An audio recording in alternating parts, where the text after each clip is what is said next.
Hello everyone, welcome back to my channel. Today we are continue with the chapter Definite Integrals. In this video we will start with the next question of the exercise 2a.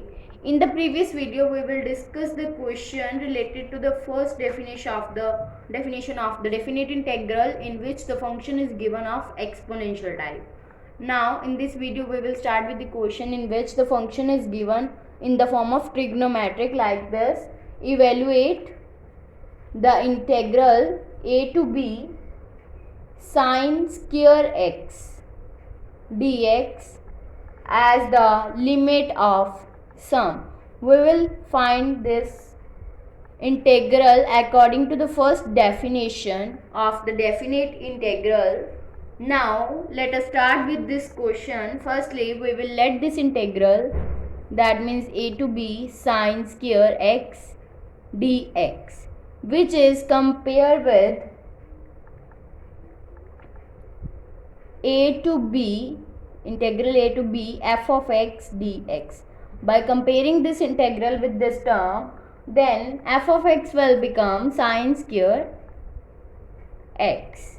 That means we know that sine square x will be equals to 1 minus of cos 2x upon 2. That means it will also be written as 1 by 2 into 1 minus of cos 2x. Now firstly we will have to write the formula according to the first definition of the definite integral, that means integral of a to b f of x dx, which will be equals to limit h approaches to 0 h into f of a plus f of a plus h plus f of a plus 2h plus up to f of a n minus 1 into h.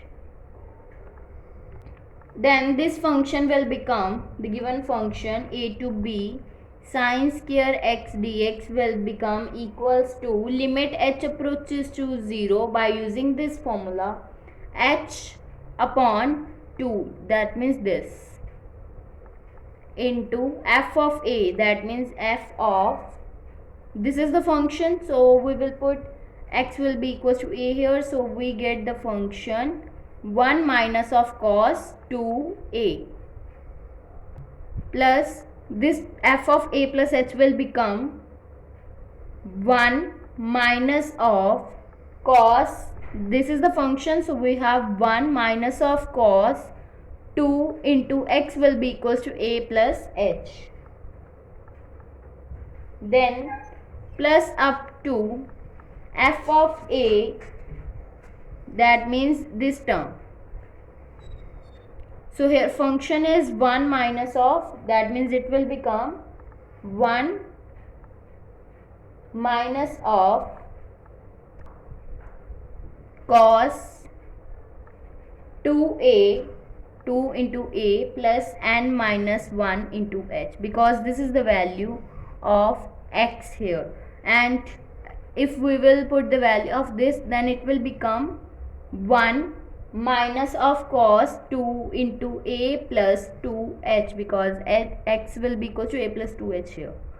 So this will become the integral a to b sine square x dx by using this formula. Then we get limit h approaches to 0 h by 2.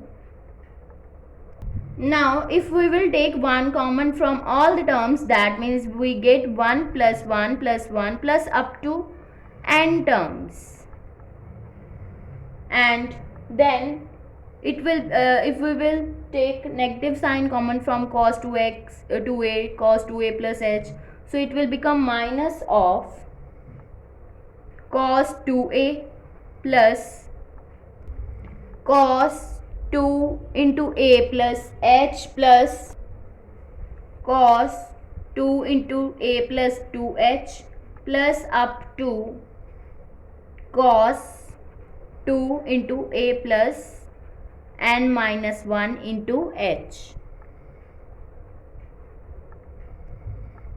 Now by using the formula of 1 plus 1 up to n terms, it will become n, and by using the formula of cos 2a cos 2a plus h plus up to 2a n minus 1 into h. By using the formula of this term, we get the value limit h approaches to 0, h by 2 into n minus of cos into 2a plus 2 into n minus 1 into h upon 2, which is multiplied with sin n into 2h by 2 upon sin 2h by 2.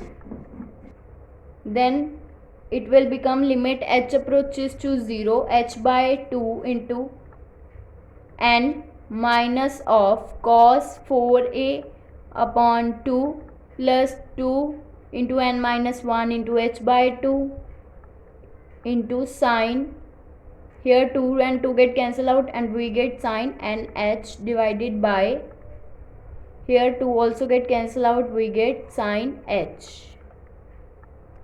Then here it will become cos 2a and 2 get cancelled out and we get the term limit h approaches to 0, h by 2 n minus of cos 2a plus n minus 1 into h into sine of nh divided by sine and sine h. Then we have to multiply this h with this bracket, then we get limit h approaches to 0, nh minus of h into cos 2a plus n minus 1 into h into sine of nh upon sine h. And if we will divide this sine h by h, multiply and divide by h, then we get upon h into h, and this h and h get cancelled out and we get the term limit h approaches to 0, n of h, it will become b minus a. By using the formula of nh will be equals to b minus a. So here we get b minus a minus of cos 2a plus, and if we will multiply this h with this bracket, then we get nh minus of h. So here it will become this term, that means nh minus of h. So we will put the value of nh here, that means b minus a minus of h. Then into sine of nh will become sine of b minus a, divide by sine h upon h. Now by putting this limit h will be equals to 0, then we get, there will be the value also 1 by 2. We get here 1 by 2 into b minus of a minus of cos into 2a plus b minus a minus 0 into sine of b minus a, and if we will take the limit of this term, that means sine h by h, which will be equals to 1, which is studied in the chapter trigonometric functions. So it will become 1. Then this term will become 1 by 2 into b minus a minus of cos 2a minus a will become a plus b into sine of b minus of a. Now here for making the formula of 2 cos b plus a into sine b minus a, we will multiply this term with multiply and divide this term by 2, that means we get 2 1 by 2 into 2. That means it will become the formula that 2 cos b plus a into sine b minus a. So it will become 1 by 2 into b minus a minus of 1 by 2. Now by using the formula of this term, which will be equals to sine, this is the c and this is the d term, that means sine c plus d, it will become sine b plus a plus b minus a, that means a and a get cancelled out and we are left with b. b plus b, which will become 2b. Then minus of sign c minus d, that means sign of b plus a minus of b plus a, that means a plus a will become 2a and b get cancelled out, so here we get sign 2a. So it will become 1 by 2 into b minus a minus of, now by using the formula of this term we get here positive sign and it will become sin a cos a minus of sin b cos b. Now in the next video we will discuss about next exercise of this chapter. If you like my video, then please like, subscribe and share my videos, and do not forget to press the bell icon for the notification of the more videos. Thanks for watching.